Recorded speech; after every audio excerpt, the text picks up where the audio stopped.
Artificial intelligence வந்து யங்ஸ்டர்ஸ்க்கு ஒரு வாய்ப்பா இல்ல அபாயமா? வாய்ப்பு தான். ஏன்னா இப்போ இருக்க ஜென்ரேஷனுக்கு வந்து ஸ்டடீஸ்லையும் சரி, ஸ்போர்ட்ஸ்லையும் சரி, எல்லா விஷயத்துலையும் ஏஐ வந்து டாப்பில் இருக்குது. இப்போ ஸ்டடீஸில் இதுக்கு முன்னாடி இந்த ஸ்டடீஸ் எப்படி இருந்துச்சுன்னா, ஜஸ்ட்டு புக்கை வச்சு படிக்கிறது, ஜெராக்ஸ் இதை வச்சு இப்போ வந்து ஏஐ மூலயமா ரியலிஸ்டிக்காக காட்டுறாங்க. அப்படின்னுக்குள்ள ஸ்டூடெண்ட்ஸால் புரிஞ்சிக்க முடியும், ஈஸியாக லேர்ன் பண்ண முடியும், அண்டர்ஸ்டாண்டிங் ஸ்கில்ஸ் டெவலப் ஆகும். சொசைட்டில ஒரு ப்ராப்ளம் இருக்கு அப்படின்னா அதை வந்து யார் வெளிப்படுத்தணும் அப்படின்னு நினைக்கிறீங்க? யங்ஸ்டர்ஸா இல்ல மீடியாவா? யங்ஸ்டர்ஸ்லாம் வந்துட்டு யங்ஸ்டர்ஸ் வந்து எப்படின்னா இப்போ மீடியா வந்துட்டு ஒரு நல்ல டூலாக வந்து நம்ம யூஸ் பண்ணிக்கலாம். ஆனால் யங்ஸ்டர்ஸ் வந்துட்டு இப்போ எல்லா பிரச்சனையிலையுமே வந்துட்டு அவங்க வாய்ஸை ரைஸ் அவுட் பண்ணாங்க. என்னென்ன ப்ராப்ளம் வந்தாலுமே அதை வந்துட்டு கேட்குறாங்க. அதுக்கு ஒரு நல்ல இதாக இருக்கிறது வந்துட்டு மீடியா. ஏன்னா மீடியா ஃபுல்லாக சொன்னால் வந்துட்டு நிறையா ஸ்ப்ரெட் ஆகும். அப்போ எல்லாருக்கும் வந்து அந்த தாட் வரும், என்னென்ன இப்போ வேர்ல்டு வைடாக என்ன ப்ராப்ளம் நடக்குது, என்ன இது இருக்குன்னு எல்லாருக்குமே தெரிஞ்சுக்க முடியும்.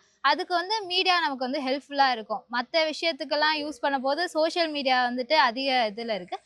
யங்ஸ்டர்ஸ் தான் வந்துட்டு அதிகமாக இது பண்ணுறாங்க. அதுக்கு வந்து நம்ம மீடியாவை யூஸ் பண்ணிக்கலாம். Generated contents like photos, videos, news இதெல்லாம் இருக்குல்ல, இதெல்லாம் வந்து நம்பக்கூடியதா இருக்கா? மோஸ்ட்லி இப்போ வர இன்ஸ்டாகிராமு, யூடியூப் எல்லாமே ஏஐ சம்மந்தமாக வீடியோ தான் வருது. இப்போ எப்படின்னா, இப்போ நம்மளுடைய ஃபேஸ் வச்சே வேற ஒரு ஆள் டான்ஸ் ஆடுறாங்கன்னா, அந்த மாதிரி நம்மளுடைய ஃபேஸ் அங்கே தூக்கி வச்சுட்டு இவன் தான் ஆடுற மாதிரி தப்பான ஒரு இமேஜை கிரியேட் பண்ணுறாங்க. அந்த மாதிரி நம்ம எல்லாருடைய பொலிட்டீஷியன் எல்லாமே யூஸ் பண்ணுறாங்க. இப்போ ஒரு புள்ளி பண்ணுற மாதிரி இப்போ சீஃப் மினிஸ்டரு, எம்எல்ஏ இந்த மாதிரிலாம் வந்து ஏதோ ஒரு பணத்தினால வேற ஒரு ஆள் வந்து தப்பாக பேசிட்டு இவனுடைய ஃபேஸ் வந்து அட்டாச் பண்ணி அவங்களுடைய இமேஜை கெடுக்கிறாங்க. அந்த மாதிரி இப்போ நார்மலாக ரீல்ஸ்லாம் பார்க்கும்போது இந்த அனிமல்ஸ்லாம் வந்து அனிமல்ஸால் பண்ண முடியாதெல்லாம் வந்து மனுஷன் மாதிரியே அனிமல்ஸ் கிரியேட் பண்ணி இந்த மாதிரி அதுக்குள்ளே ஒரு அன்பு கிரியேட் பண்ணுற மாதிரிலாம் கிரியேட் பண்ணி வீடியோ செல் பண்ணுறாங்க. இது வந்து ஏஐ வந்து ஒரு சில இதில் நம்பலாம், ஆனால் வந்து மொத்தமாக நம்ப முடியாது. இப்போ எடுத்துக்காட்டினா இப்போது கிப்லி ட்ரெண்ட் வந்துதா, இப்போ நம்ம ஒரு போஸ்ட்டை வந்து கிப்லி ட்ரெண்டில் போடும்போது அது ஒரு மாதிரி காட்டுது.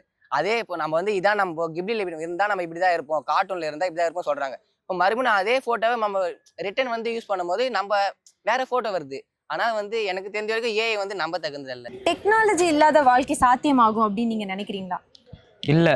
ஏன்னா இப்போ ஒரு டிசேபிள்டு பர்சன் இருக்கானா, அவன் இந்த ஏஐ யூஸ் பண்ணி தான் அவனால் ஒரு இடத்துலேருந்தே மூவ் பண்ண முடியுது. அந்த அளவுக்கு டெக்னாலஜி டெவலப் ஆகிருக்கு. இப்போ அவன் ஃபுட்டு ஆர்டர் பண்ணாலும் இப்போ நிறைய ஆப்ஸ் வந்திருக்கு. அதனால் ஏஐ வந்து யூஸ்ஃபுல்லாகவும் இருக்குது, நிறைய இன்னும் டெவலப் ஆகிறதுக்கு வாய்ப்பு இருக்குது. நம்ம சொசைட்டில வந்து ஒரு நேர்மையான மனிதனா வாழ்றது கடினம் அப்படின்னு நினைக்கிறீங்களா? கடினன்றதை தாண்டி இப்போ வந்துட்டு எல்லாரும் வந்துட்டு செல்ஃபிஷாக யோசிச்சா தான் வந்து ஹாப்பியாக இருக்கணுன்றது இருக்குது. இப்போ யாராவது நல்லது பண்ணணும்னு நினச்சாலுமே வந்துட்டு அதுக்கு நெகட்டிவ் கமெண்ட்ஸ் தான் வந்துட்டு அதுக்கு அதிகமாக வருது. ஸோ வந்துட்டு இப்போ எல்லாருமே நேர்மையாக இருக்கணும் அப்படின்ற ஒரு தாட் வந்து எல்லாருக்குமே வந்துச்சுன்னா நம்ம சொசைட்டி நல்லாயிருக்கும். ஏஐ வந்து வேலை வாய்ப்பை குறைக்கும் அப்படிங்கிறத நீங்க நம்புறீங்களா? ஆமாம், நம்புகிறோம். ஏன்னா இதுக்கு முன்னாடி இந்த ஜென்ரேஷனும் இப்போ இருக்க ஜென்ரேஷனும் கம்பேர் பண்ணாலே நம்மளால் தெரிஞ்சிக்க முடியும். ஏன்னா இதுக்கு முன்னாடி இருந்தவங்க வந்து தன்னோட வேலையை அவங்களாவே பார்த்துக்கிட்டாங்க. ஆனால் இப்போ இருக்கிற ஜென்ரேஷன் வந்து ஒரு ஹியூமனோட வேலையை கம்ப்யூட்டர் பார்த்துட்டு இருக்கு. இந்த ஏஐ மூலயமா ஹியூமனோட ஒர்க்கை வந்து ரெடியூஸ் பண்ணுது ஏஐ. ஏஐ வந்து வேலை வாய்ப்பை குறைக்கும் அப்படிங்கிறத நீங்க நம்புறீங்களா?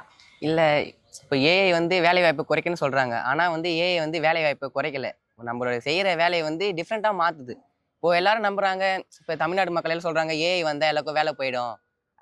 ஆல்ரெடி நிறைய ஐடி கம்பெனிலாம் வந்து ஆல்ரெடி ஏஐ வந்தனால நிறைய பேர் வேலை தூக்கிறாங்க இந்த மாதிரிலாம் சொல்கிறாங்க. ஆனால் ஏஐ வந்தால் அந்த மாதிரி எதுவுமே இல்லை. இப்போ எப்படி சொன்னால் ஏஐ வந்து ஒரு விஷயத்தை வந்து சிம்பிளாக ஆக்குது.